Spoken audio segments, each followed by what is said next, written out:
Okay, so after yesterday's session, what I thought I'd do is put together a brief outline for you to support your understanding of the narrative, because there is a story that you're going to be learning alongside all the historical skills and so on and so forth.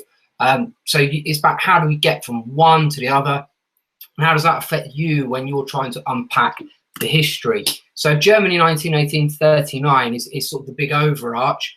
And then within that, we've got our other questions that are going to help us to find our way through the story.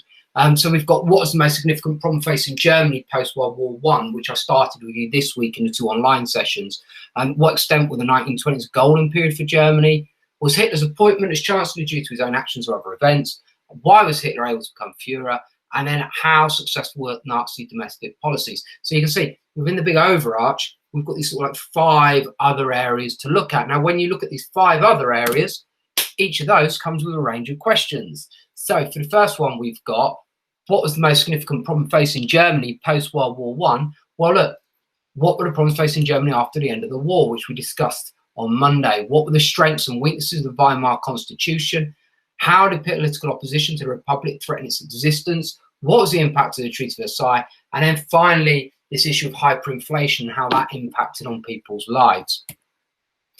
For the other questions, that you can see how I've broken it down. You know, what extent were the 1920s a golden period? Well, did Stresemann solve the economic crisis? How did the lives of women change? Why was this a golden time? How did the Wall Street crash affect the lives of people? We've then got Hitler's appointment. Why weren't they in power before? How did his attempt at a putsch fail? Why did that then give him the plan for power? What extent was the political deal the main reason for Hitler becoming Chancellor? What happened as a result of the Reichstag fire? Why did Hitler murder all supporters? So on and so forth. And you can see how these are going to lead you through your understanding of each of these tranches. Within that as well, there's the debate, because each of those elements is shrouded in historical debate. And so there is argument over how successful Nazi domestic policies were. There are some people who argue that they were successful in getting young people across to their ideas, and there's other historians who would argue they were not so successful.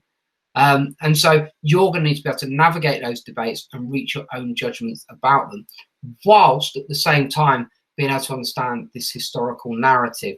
So just to go back to it one last time, okay? So you've got your big narrative overarch, 1918 to 39. Within that, we can break it down into different segments, different questions, different areas that we're going to look at.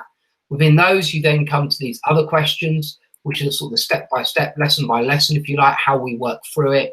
And then finally is that, you know, what's the debates? How do different historians talk about them? If you want any more on this or any other information, please just contact me or any of your history teachers, and we can talk to you a bit more about it. Okay, thank you.